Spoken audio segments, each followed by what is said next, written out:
and welcome to Nexttvc. I'm Monica Gregorio, and on this program we're going to be bringing in many different people from different walks of life and various industries to talk to you and explore their lives. And today we have the wonderful and talented Brian St. August, who is a Hollywood actor, and we're going to have a wonderful chat with him. Well, I'm thrilled to be here, Monica. Thank you so much for seeing me today. Very excited to have you here. So, you have been a very busy man lately. I've noticed you've been a part of all sorts of TV and movie projects lately, and I would love to hear more about those. Well, it's been a busy time. I will be finishing up a project that I shot most of April. It's a Western by director-producer Wayne Shipley called Bill Tillman and the Outlaws. And incidentally, for the audience, I met Miss Gregorio on that set. It was so much fun. Yeah. And I will be finishing some pickup shots. It's what we call shots that we didn't get when we were shooting the actual principal shooting. And one of the major scenes that I shot, I want to recommit to that scene and shoot it from a couple of other POVs. So very excited about that. It was a great cast, and we'll probably talk a little bit about that later. But one of the projects that I did recently that I'm very proud of was the project Angels Within. That project was produced and directed by Noor Nagmi, and Noor was also the starring leading actor in that movie. But also Umar was the director of photography and a co-producer for that movie. It's a marvelous, marvelous movie. It's so warm, caring. It talks about Pakistani doctors who come to the U.S. and work in parts of the United States where American doctors don't typically want to work. Interesting. They're just not that attractive to them culturally or what have you. And yet they go there, and often when they first arrive, they're not accepted as much as they would like to be. But they earn over time, with their commitment to the community, to be giving a service that that community would hate to lose. And it's a really beautiful story. That sounds wonderful. I am going to be working on a movie called The Driver in the fall. That's a Connie Lamoth movie, and it's a mafiosa kind of a movie. Okay. Yes. So gonna put your mobster hat on then? Yes, I am, literally, because I'm going to be playing a Russian Don. Ooh, that's fantastic. So I'm going from a German accent in Bill Tillman and the Outlaws to a Russian accent in The Driver. Well, I can say firsthand that your accents are perfect, so I can't wait to see that and be able to hear it for myself. I'm sure it'll be excellent, as always. Well, I hope so. Yes. Not on glass. Well, that's wonderful. I think that it's so great that you have so many projects to look forward to, and you have such a wide array of repertoire already, so it's going to be very exciting to see. So you consider yourself a character actor, and I was wondering what is most appealing to you about that type of role, and how would you differentiate it from a leading man role?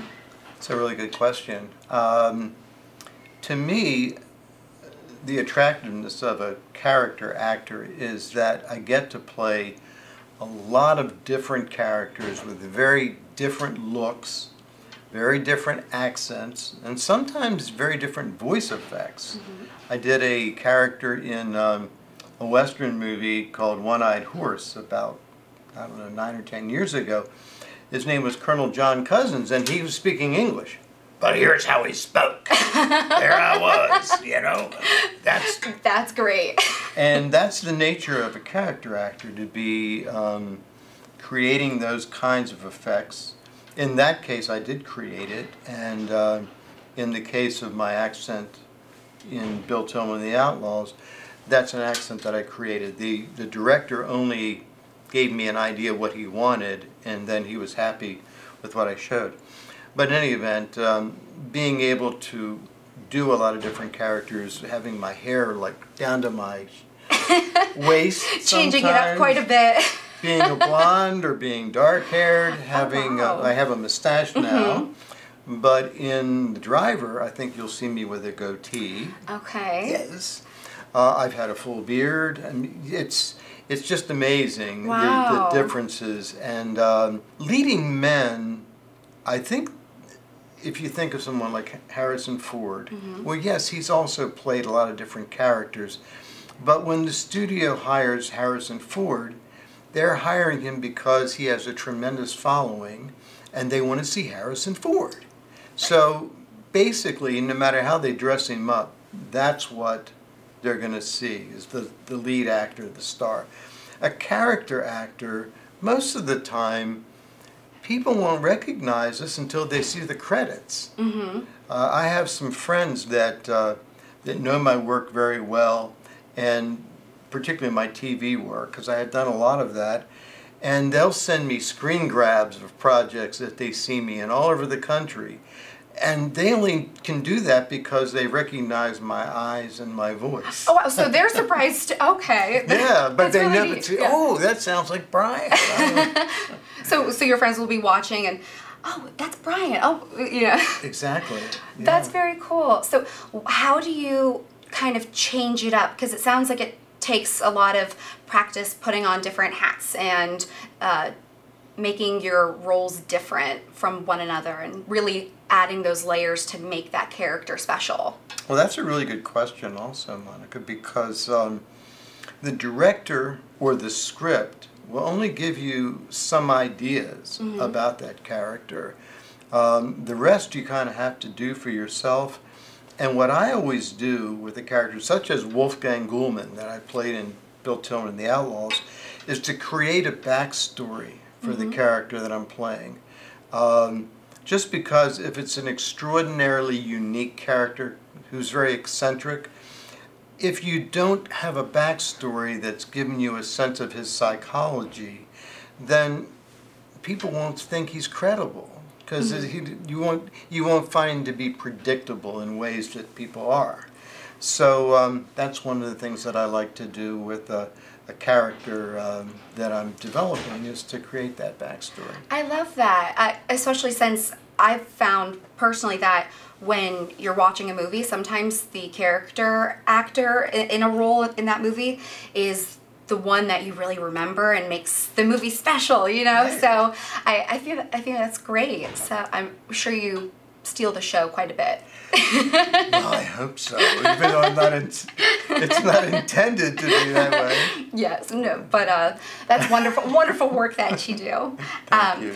So when you are getting involved in a new project, what's something that gets you really excited about it, or what is something that could potentially turn you off from it?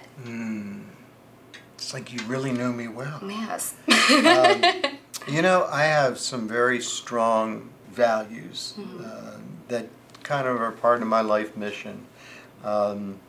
Human rights, animal rights, the environment are three, and child protection. Those three things, four things from a global perspective. And anything that I see in a project that would allow me to promote the better aspect of any of those things is a project that will attract me to it. On the other side of it, things that are just gratuitous violence or gratuitous sex, things that don't have a sense of any redeeming social value, turn me off. Right. And I can speak just a minute longer on that because I know in our community, horror movies are very common. And I know that they're common because you can produce them fairly inexpensively. They're very popular. Yes. And they also tend to have a lot of gratuitous nudity thrown in. Well, with those kinds of things, they can get distribution pretty quickly. And with distribution, people can get their money back. The downside of it is that I don't see a lot of positive stuff that we're giving right. to the community with that. We're making them feel momentarily scared or satisfying some lascivious interest, but we're not really, giving a gift of the art. So the people that do that, I encourage them to continue to do it if that's what turns them on. It's just not something I want to be remembered for, We work for our legacy. Our work is our legacy. When we're dead, because of our industry, the videos, the movies, the things we've done will always be out there.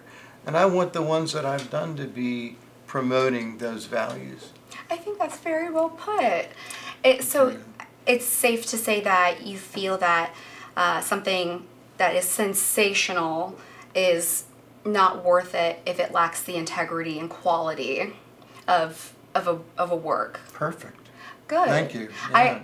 I completely agree with that, and I think that's wonderful. And as an actor, I'm sure it's sometimes difficult at times to find your way through that, since in the industry, sometimes values are not the thing that are the most considered. So I think that's really wonderful. Well, thank you. And maybe it's just because I'm at that point in my life where making those kind of decisions is more serious to me, because I do want my body of work to reflect something that resonates with good stuff.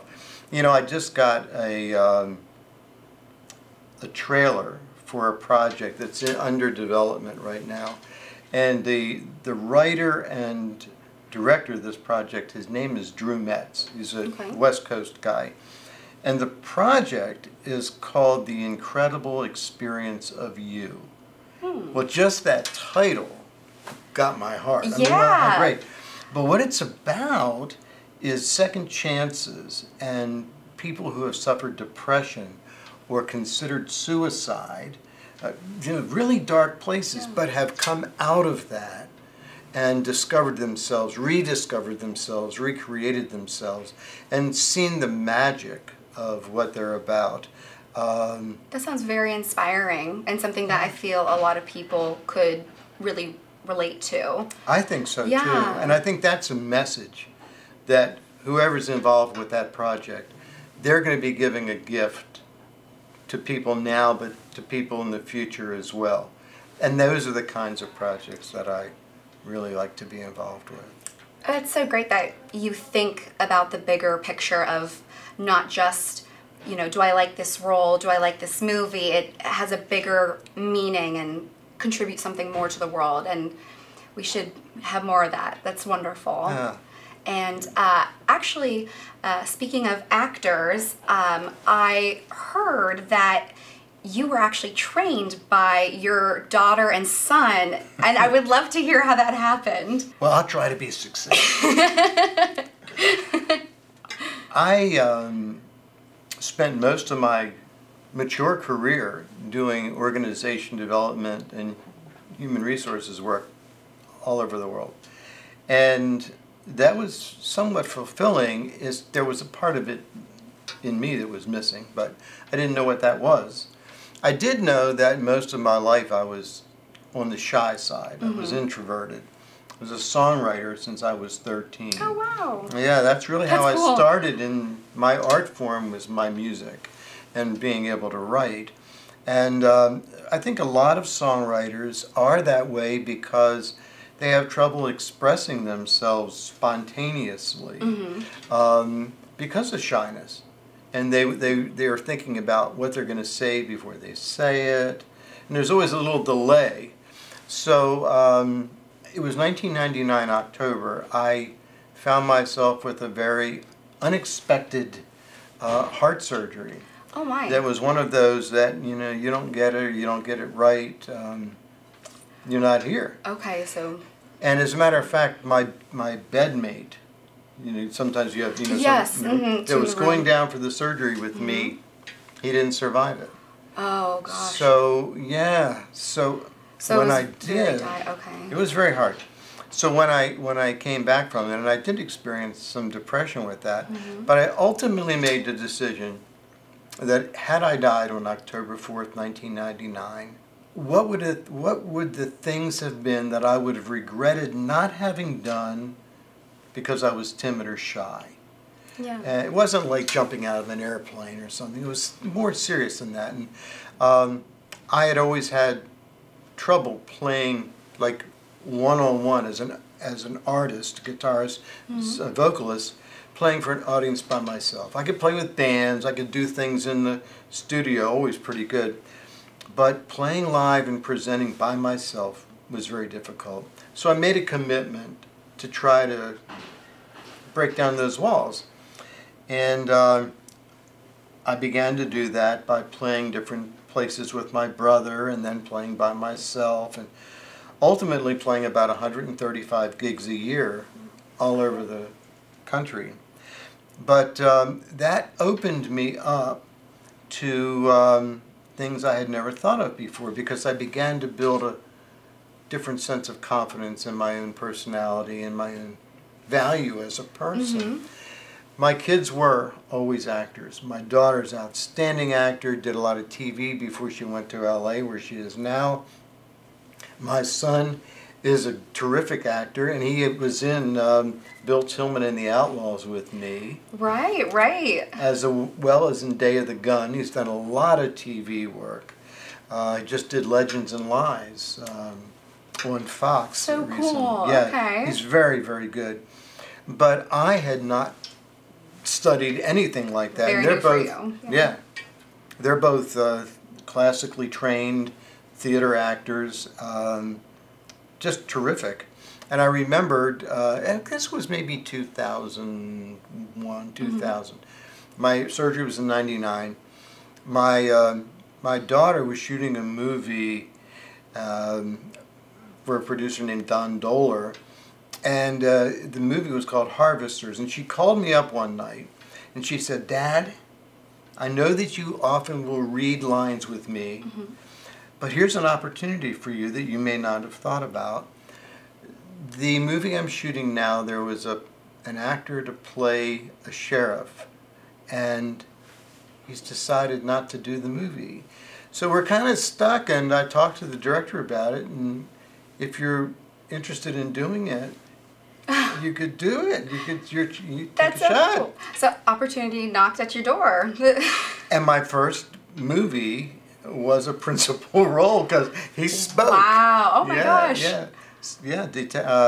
Jeff Lynch. Jeff Sheriff Lynch. Jeff Lynch. Okay, so that's where it started it all.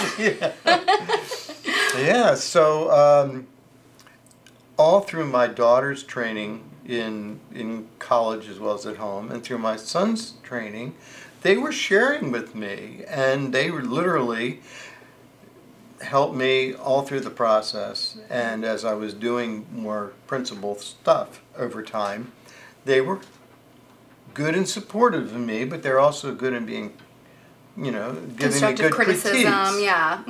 Because we need that. Yes, yeah. always. Yeah, so that's how that That's how you happened. learn. Here I am. So runs in the family then. So do you feel throughout the years you were subconsciously taking in some lessons from your children with their work, or if they ran lines with you, and do you feel that helped you in your now career? Well, very much so. I think it helped me because they are both perfectionists as artists, and things that when I was reading with them, I would have heard that as, wow, that's great. They would say, "Dad, let's do this again. I want to try a different effect. I want to give a different timing."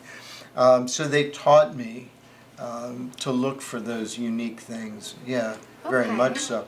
But I think one other thing that your question was alluding to is that there's that time prior to my surgery and thinking about that I often go back to, because that was a very sensitive time in my life.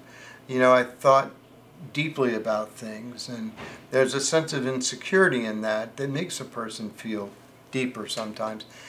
And when I'm acting, I can always find and remember what those things felt like.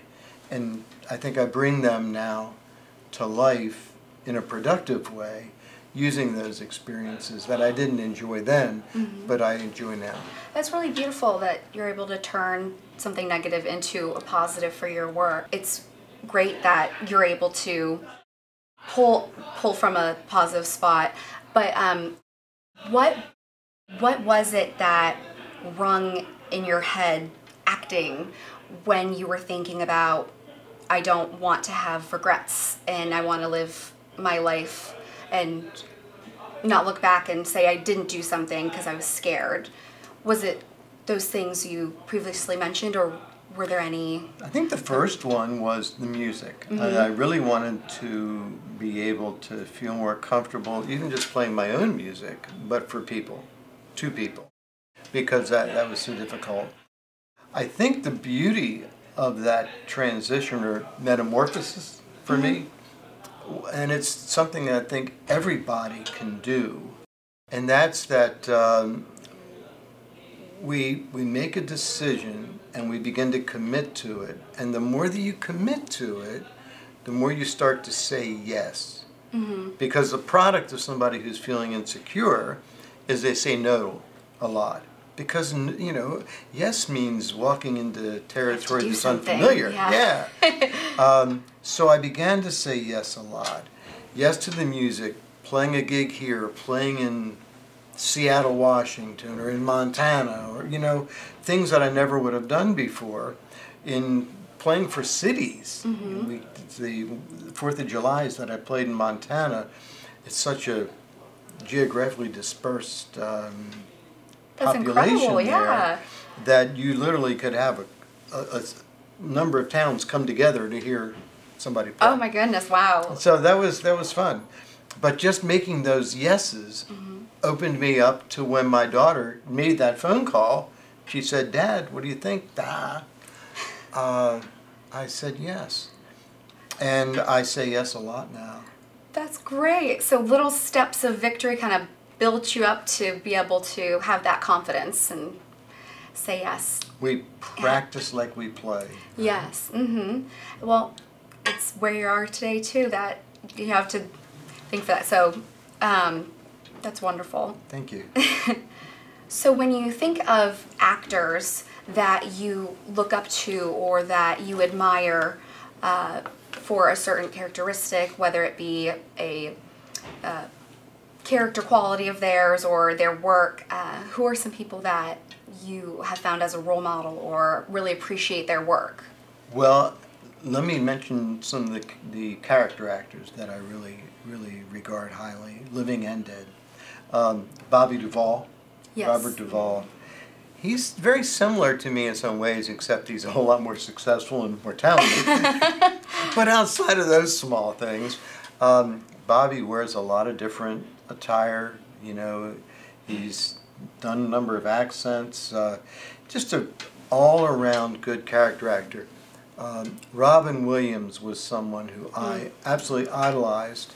Was amazed at his sensitivity and his ability to project it. Those two guys particularly, Gary Oldman. Oh, fantastic, yeah. Gary Oldman amazes me because you can watch 5 of his movies one after the other and you won't recognize him in any of them. Oh, it's so true. I had no idea that he was Winston Churchill in The Darkest Hour until I heard. So. And didn't he play Count Dracula? I believe so. Yes. He's just phenomenal. These actors that can just transform in that way, and they create so many different vision or make so many visions come to life. It's amazing. Truly. Yeah. So those are some of the character actors that I really have a high regard for. I can definitely see that in you, for sure. I hope so. Yes. I think from actors overall that I've really grown to respect, one of them that you worked in this most recent Bill Tillman movie with, Johnny Alonso. Oh, he's so good. He's great, and you know he got his start in TV. One Tree Hill and Dawson's Creek. Yeah. And he just turned those experiences and those opportunities into working every single day all over the place. He's amazing. He's always here and there. And yeah. It's incredible. But what I love about him is that he is living the kind of things that I was talking about that I find attractive to me in projects and so forth. Johnny is extremely supportive of other actors. He never talks down, always talks up, always builds people up, and he'll play himself down to make somebody else feel better. And on top of that, I don't know if you've heard his music, but he's done some videos. Very good, very multi-talented, yes. Yes, just amazing. So, Yeah. you know, I want the world to know that I really appreciate him. Yeah. I think he's great, and the kind of actor he is the kind of actor we all want to be, but the kind of person he is a model for anybody to want to be, because he's a great guy. I completely agree. It makes a difference when someone can do good work, but when they're a good person, it really adds to it. So who are some other actors that have really impressed you that you've had a chance to work with? 'Cause Mark Johnny is Wahlberg. wonderful. Wow, okay. So Yeah, when did you work with him? On The Happening. I also worked with him on The Shooter, but that was very small. But in The Happening, I just found he was an amazing person. I was shooting a scene at the Philadelphia 33rd Street station, the railroad station. Oh, And it was one of the earlier shoots in the movie. And there were some extras that were sitting at this bench, you know. And it was a young girl, I guess she was maybe 14 or 15, Monica, and her younger brother and her mother. And I was sitting next to them. Mark was over my left shoulder, maybe 10 feet away. Oh wow, so you're that close. Okay. Yeah, and well, she saw him coming over, and she said, "Oh my God, I just think he's the greatest. He's the greatest. I love him so much." Mark heard that, but he didn't let her know that. He walked over to me and he said, "Brian, is this your family?" Oh, that's so And I sweet. said, "No, Mark, but it is a family. It's a mother, a son, and a daughter who just happens to think that you're the best in the world." And Oh, that's so cute. he immediately did what he, I think, intended to do initially, was to come over and really begin conversation with her. So tell me about yourself. It was amazing, and I just thought, you know, this is to me what makes a good person, Yes. then a good actor, but a good person, to be that sensitive and that responsive to make that person's day. Made, I think, quite a few of her days with that. Oh, definitely. That must be such a wonderful experience, and that's really cool that you got to be a part of that and help facilitate it. So I got to see it. yes. And that meant a lot to me, because that's something that whenever I get the opportunity, as small as it might be, I'll try to do the same thing. Being conscious of others rather than just of myself all the time. Yeah. Well, that sounds very special to get to be a part of. And so you have done a very wide array of parts and different types of TV, movies, from westerns to police stories. What do you think you would really like to be your next project? I don't know what the next project, besides the fact that I'm going to be doing the driver. And I am excited about that because my character as the Russian Don, he's not a big character and having in many scenes, but there's a power in his character that's unique. There's a charisma, because you don't get to be a Don without some degree of power, and that power is not always articulated in words, it's articulated in the whole being. Body language. Yeah, putting, yes. That's right. You know. Get your best Don Corleone, you know.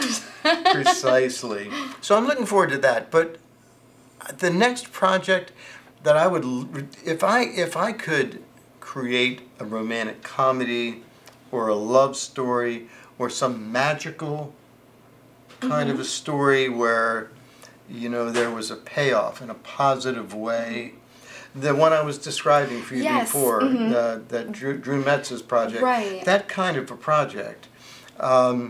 Because if you look at what's out there, there are a lot of pictures that, they give the audience a sense of, excitement or, something that's interesting to them. But there's not a lot of movies that really give the audience a gift that when they leave the theater, they feel uplifted. Mm-hmm. They feel like, wow, I'm really glad that I saw that movie, and I really feel glad that I'm alive in this moment to have done that. Something that That's makes so cool. that person feel valued. Right, something that they really feel like, wow, I watched this movie and I have something great to take away from it, whether it be a message or an inspiring moment. So that's, I think you would do great in that.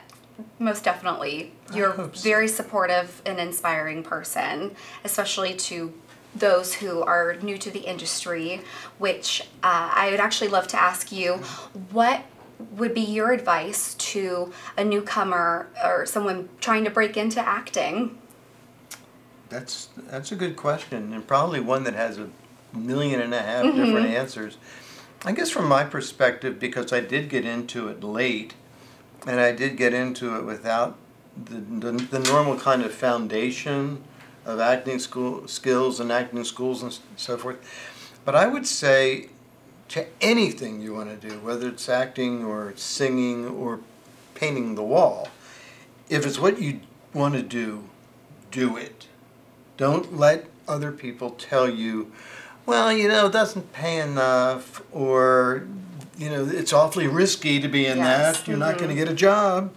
You always hear the no's. Always hear the no's. And you know what? The more no's that you hear generally come from the people who would like to do it themselves, but have always been scared to.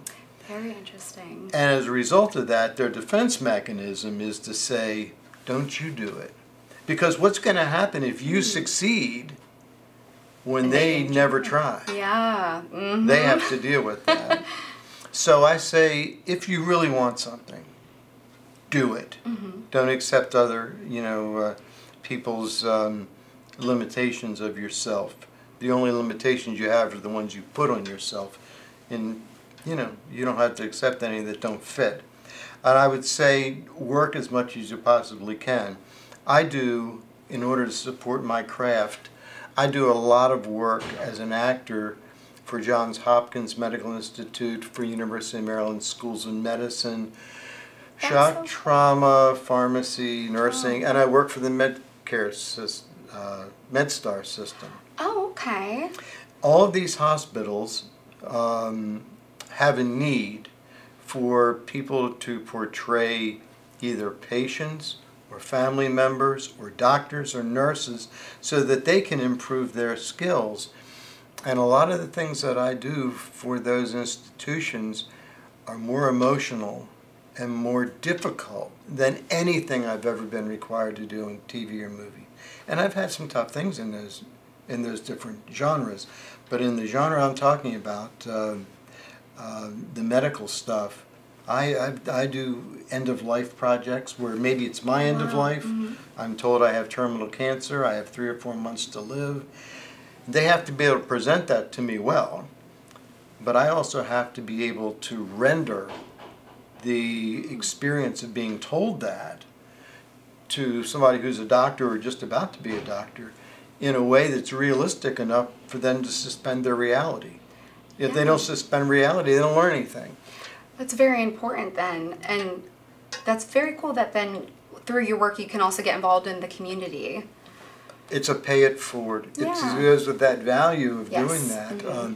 Because if I make a doctor better, if I make a nurse better in their interpersonal skills, then that's fantastic. What a great thing. Yeah. They may work on me next. Right. You never know, right? Exactly. Yes. No. You never know. Pay it forward, 100%. Also, fantastic movie with a good message. Isn't it? But It is. yeah, what do you think makes a good actor? What kind of characteristics or certain blend do you feel makes someone a strong actor? Well, I think there are certain ingredients that you tend to see in the better ones. Focus, the ability to take a moment and just totally be there. You know, if you're working one-on-one, like we're working one-on-one Yes. right now, you're not thinking about, oh, there's somebody moving over here, there's something going on over here, to be able to focus on what that person's talking about. With that being said, I think another really important ingredient is to be a good listener. More acting comes from silence than comes from your dialogue. To be able to express something in your eyes, in your heart, in your head, in a way that doesn't use your voice is really important.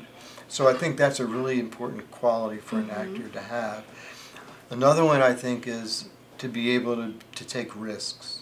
Yeah. Because every time we do a project, and this is becoming more and more real every day for us, even this that we're doing right now, this is going to be on video. Video's forever. Yes. Right? Everything forever. Yeah. So some people can be intimidated by that. And they'll think, oh my God, if I make a mistake, it's out there forever. Well, that would cause you not to want to take many chances. You wouldn't do anything then. Yeah, you may not do anything. And then if you do something, it's going to be playing it safe all the time. I don't know about you, but I don't find it interesting watching people play it safe. No, yeah. It's always more fun to see people take risks, go after it, and enjoy themselves. Push the envelope. Exactly. Yeah. Or as you have been doing since your surgery, saying yes and keep going. And I love that you have the attitude and say to people that it's never too late and to always keep trying to do what you want. Don't let things hold you back. I did some work in between my organization development stuff where I was coaching people who were in transition in their lives, you know, in their vocational lives. And so often I would say that they'd be working in a job for 30 or 40 years in a certain kind of career. And I said, well, do you really like this? Are you happy? And they'll say, no, I hate it. And I'll say, well, why do you do it? And they'd say, well, it's all I've ever done. Or, you know, it pays a lot. I can't afford to do something else. So, well, you know what? When are you going to finally make the decision to change? Your next lifetime? Right. Maybe you got another lifetime. To me, I haven't seen anybody come back from another lifetime and say, hey, Brian, guess what I did, before. I'm getting a second shot at this, yeah. So, I don't know. I hope that with what I've shared with you and with the audience today about making a decision to change my life is something that they don't just happen to hear as, well, Brian did that, but that they recognize they can do that. It's a matter of, do I want to? And if you do, you can. I love that. It's fantastic. It goes with something my father says sometimes, who I know that you know very well. I love your dad. And you guys have a great relationship, but he always says life is not a dress rehearsal.